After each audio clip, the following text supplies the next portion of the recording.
Welcome to learning मित्रम। आज हम class 10th की एनसीईआरटी की बुक का एक्सरसाइज 1 पार्ट 7 भूमंडलीकृत विश्व का बनना इसे डिस्कस करेंगे। इससे पहले हमने इसके कई पार्ट देख लिए हैं। अगर आप लोगों ने इसे नहीं देखा है तो आप इसे आई बटन और नीचे डिस्क्रिप्शन बॉक्स में इसका लिंक दिया गया है, वहाँ इसे आप देख सकते हैं। तो चलिए हम समझते हैं विश्व अर्थव्यवस्था का पुनर्निर्माण और युद्धोत्तर काल। हम इसमें जानेंगे कि जिस समय फर्स्ट वर्ल्ड वॉर हुआ था 1914 से 1918 के अंतर्गत, तो हमने यह देखा प्रथम विश्व युद्ध समाप्त हो गया और उसके बाद जो है अमेरिका विकसित सबसे शक्तिशाली देश बनकर उभरा था पूरे विश्व में। हम देखेंगे कि जब प्रथम विश्व युद्ध समाप्त हो गया और उसके बाद जो है अर्थव्यवस्था को पूरी तरीके से कंट्रोल करने के लिए बहुत सारे नियम और कानून बनाए गए थे, लेकिन उसके बावजूद भी 1918 के बाद 1939 में द्वितीय विश्व युद्ध आरंभ हो गया। प्रथम विश्व युद्ध से भी ज्यादा विनाशकारी ये द्वितीय विश्व युद्ध था। इस युद्ध में हम जानेंगे कि इसमें धुरी शक्तियों और मित्र राष्ट्रों के बीच जो है ये लड़ाई की गई थी। धुरी राष्ट्रों में जर्मनी, जापान और इटली आते थे और मित्र राष्ट्रों में ब्रिटेन, सोवियत संघ, फ्रांस और अमेरिका आते थे। इन दोनों के बीच जो है वास्तविक तौर पर जो है दोनों में युद्ध चला और यह युद्ध 1939 से लेकर 1945 ईस्वी तक चला। यह युद्ध काफी ज्यादा विनाशकारी साबित हुआ था। इसमें जो है 6 करोड़ लोग मारे गए थे और 1939 की वैश्विक जनसंख्या का लगभग मात्र 3% ही बाकी था। यहाँ पे जो है करोड़ों व्यक्ति घायल भी हो गए थे।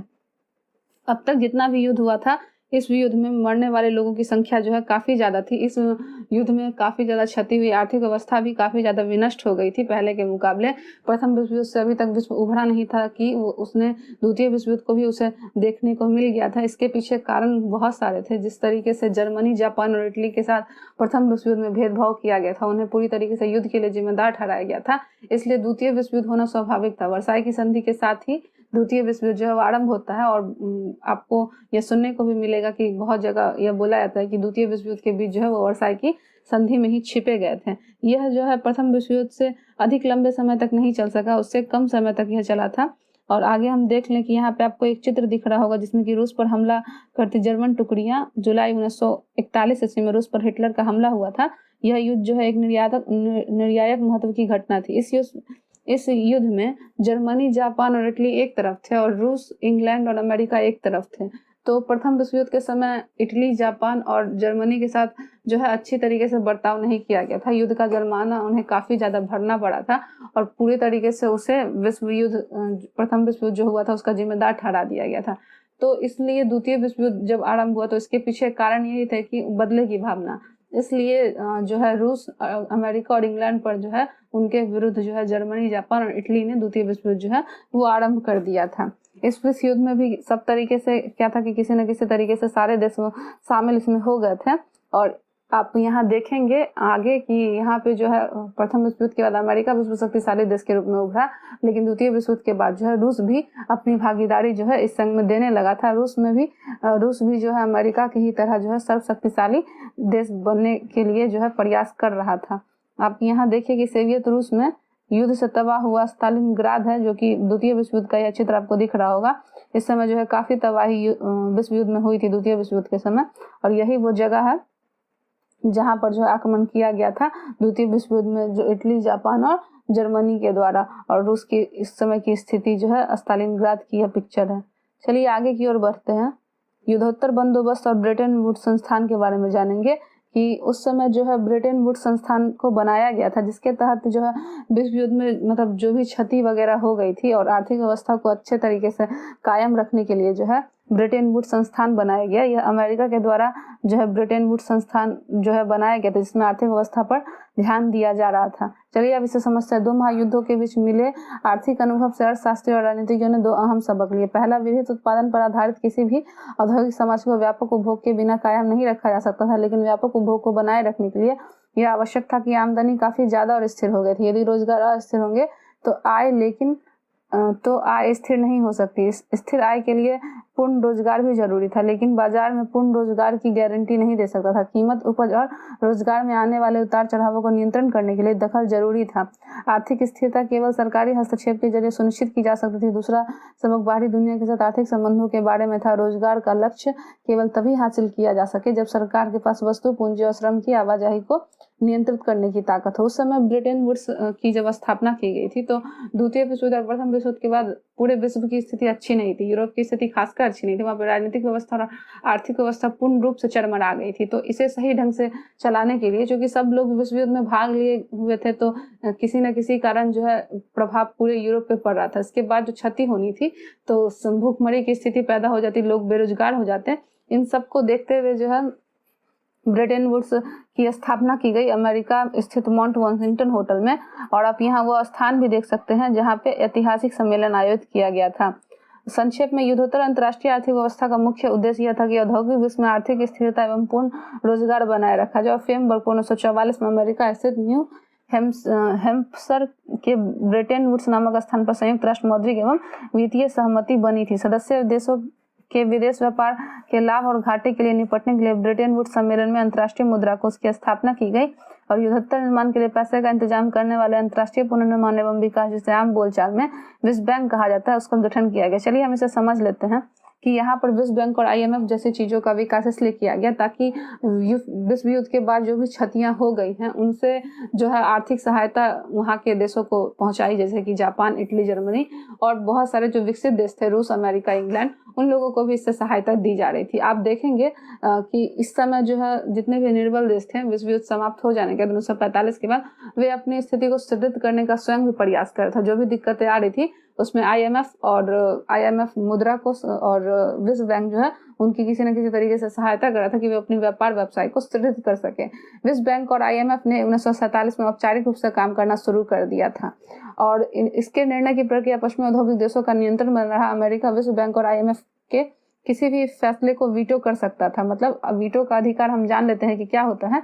मतलब ये एक ऐसा अधिकार होता है किसी भी देश के पास जिसको वीटो का अधिकार दिया जाता है। वो जो भी चीजें अगर मान्य दी गई हैं तो उसको अगर नहीं पसंद तो वो उसे रद्द कर सकता है। यहाँ वीटो का अर्थ भी दिया, चलिए हम समझते हैं।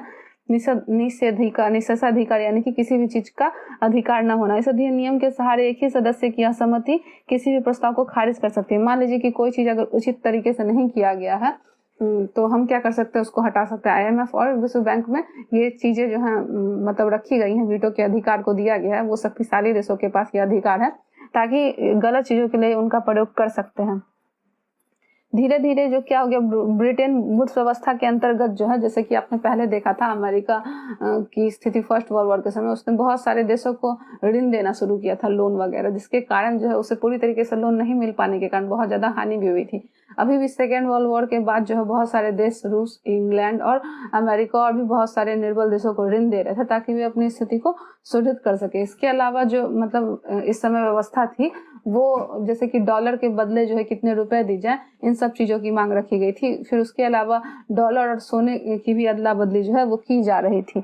और यहाँ पे आप देखेंगे कि $1 की कीमत जो है वो 35 ओंस सोने के बराबर निर्धारित की गई थी। जैसे अगर मान लीजिए कि इस समय भारत पर जिस समय द्वितीय विश्व युद्ध हो रहा था, 1945 में समाप्त हुआ था, इस समय तक भारत को आज़ादी नहीं मिली थी। आप देखेंगे कि इस समय जो अमेरिका है और बहुत सारे जो शक्तिशाली देश हैं वो बहुत निर्बल देशों पर आक्रमण किए। जैसे कि भारत की अगर हम बात करें तो उस पर इंग्लैंड का उपनिवेश था और इंग्लैंड किसी भी तरीके से नहीं चाहती थी कि भारत उसके नियंत्रण से बाहर चला जाए या उसे स्वतंत्रता मिल सके, क्योंकि इंग्लैंड को इससे फायदा हो रहा था। आप इसी तरीके से फ्रांस के बारे में भी जानेंगे। फ्रांस के भी बहुत सारे उपनिवेश थे जहाँ से उसे फायदा हो रहा था और वो इसे छोड़ना नहीं चाह रहा था कि वो किसी भी तरीके से मुक्ति नहीं दे सकता था जितने भी उपनिवेशिक क्षेत्र थे। प्रारंभिक युद्धोत्तर वर्ष ब्रिटेन वुड्स व्यवस्था के पश्चिमी औद्योगिक राष्ट्र और जापान के लिए व्यापार आय में वृद्धि के लिए एक अप्रतिम युद्ध का सूत्रपात हुआ।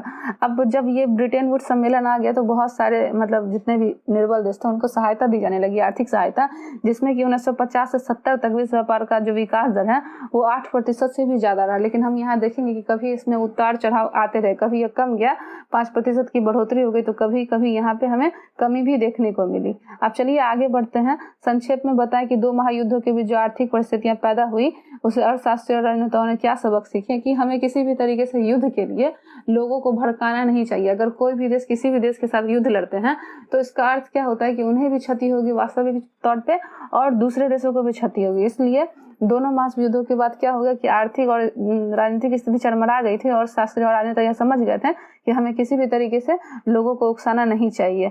औपनिवेशीकरण और स्वतंत्रता के बारे में हमने पहले ही आप लोगों को बता दिया कि ये हम वैसे ही कहते थे कि कोई भी शक्तिशाली देश हो तो वो क्या कहते हैं, निर्बल देशों पर मतलब आक्रमण की स्थिति बनाए रखते हैं, उन्हें नहीं छोड़ना चाहते क्योंकि उनसे उन्हें काफी ज्यादा फायदा महसूस हो रहा था और वो नहीं चाहते कि हम इन्हें स्वतंत्र करें। लेकिन बहुत सारे ऐसे नियम बनाए गए, बहुत सारे ऐसे कानून बनाए गए जिस कारण जो है मतलब जिस भी देश पर नियंत्रण स्थापित किया गया, जैसे मान लीजिए कि भारत पर इंग्लैंड का शासन स्थापित था, तो बहुत सारे ऐसे नियम कानून बनाए, जैसे कि आप G77 के बारे में पढ़ेंगे, G77 के बारे में, तो उसमें कहा गया था कि जितने भी देश हैं उनको उनका अधिकार दे दिया जाए, उनकी वस्तुओं पर उनका अधिकार है, वो अपने कच्चे मालों का प्रयोग जैसे भी कर सकते हैं, उन पर पूरी तरीके से उनको स्वतंत्रता दे दी जाए और वो अपने बाजारों में बेचता है चाहे विश्व बाजारों में बेचे। ये दो जो नियम थे जिनके बारे में बताया गया, तो एक नियम था नई आर्थिक प्रणाली जिसको new international economic order NIEO कहा गया, और दूसरा जो समूह था G77 जिसके अंतर्गत जो है जितने भी औपनिवेशिक क्षेत्र थे उन सबको आजाद कर दिया जाए, उन सबको स्वतंत्रता दे दी जाए ताकि वो जो है अपने अनुसार ही अपनी चीजों का प्रयोग व्यापक तौर पर कर सके। ब्रिटेन वुड्स का समापन और वैश्वीकरण की शुरुआत, धीरे धीरे जो है ब्रिटेन वुड्स का समापन कर दिया गया।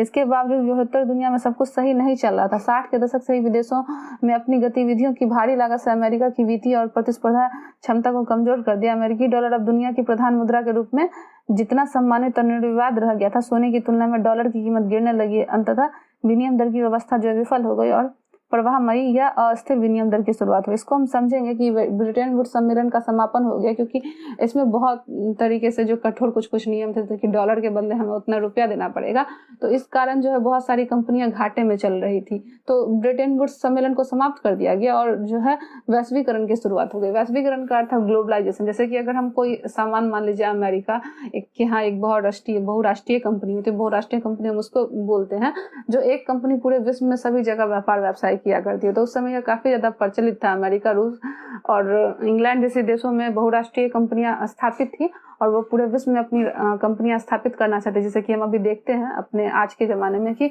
बहुत सारे मोबाइल और इलेक्ट्रॉनिक चीज़ें जो होती हैं वो चाइना से बनकर यहाँ आती हैं और बहुत सारी जगहों पर इसके कंपनी को स्थापित किया था। तो जिस समय किसी देश से ही व्यापार होता था सभी जगहों पर, तो उस समय सामान ले जाने पर कर दिया जाता था। अब हम क्या देखते हैं कि बहुराष्ट्रीय कंपनियां अपने कंपनी को हमारे देश में स्थापित करती है और वहां से फिर सामान बेचती है। तो उससे इन्हें फायदा होता है कि इन्हें किसी वस्तु पर किसी भी तरीके का टैक्स नहीं देना पड़ता और जो भी कर्ज की संकट की स्थिति होती है वो क्या होती है, समाप्त हो जाती है। इससे पहले 1949 तक चीन अपने आप को अलग थलग रखा हुआ था। इस क्षेत्र में अमेरिका और इंग्लैंड ही शामिल थे जिन्होंने बहुराष्ट्रीय कंपनियां बनाई थी।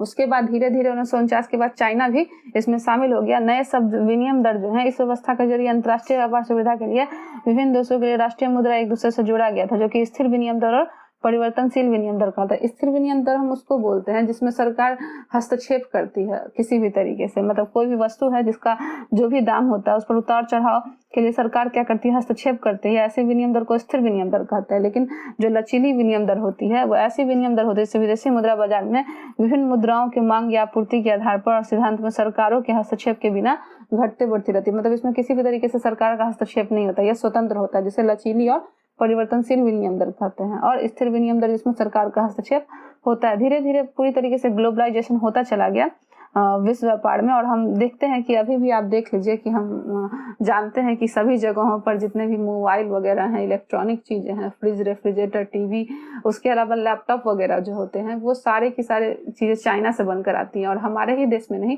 बहुत सारे बाहर के भी देशों में जो है चाइना से ही बनी चीजें प्रयोग में की जाती है। जैसे कि हम लोग जिस दाम पे भी मोबाइल या इलेक्ट्रॉनिक चीजें खरीदते हैं, चीन के लोग जो है उससे कम दामों पर खरीदते हैं। इसका कारण क्या है, तो चीन में जो लोग फैक्ट्री वगैरह में काम करते हैं उन्हें कम वेतन दिया जाता है और इन सामानों को बनवाया जाता है। ये सामान कम कीमत पर चाइना में बन जाते हैं, उन्हें वेतन भी उतना नहीं देना पड़ता। लेकिन जब ये सामान बाहर जाकर बिकते हैं तो दुगने दामों पर बिकते हैं, जिससे चाइना को फायदा होता है। यही स्कीम जो है चाइना अपनाती है और बाकी पूरी दुनिया में भी यह लागू करती है। अभी चाइना का ही वर्चस्व जो है वो बाजार पे छाया हुआ है। शुरू में हमने काफी ज्यादा जो है मार्केटिंग देखी है। इस कारण जो है नई अर्थव्यवस्था के कारण भारत, चीन और ब्राजील देशों की अर्थव्यवस्था में काफी ज्यादा बदलाव आए हैं और इसी कारण जो है दुनिया का आर्थिक स्थिति, भूगोल जो वो पूरी तरीके से बदल गया है। चलिए, तो यह वीडियो का पार्ट 7 था। अब इसे एंड करते हैं और मिलते हैं अपने नेक्स्ट वीडियो में। अगर आप लोगों को यह वीडियो अच्छा लगा हो तो इसे ज़रूर लाइक करें, हमें कमेंट करें और हमारे चैनल को सब्सक्राइब और अपने दोस्तों में भी इसे ज़रूर शेयर करें। Thank you.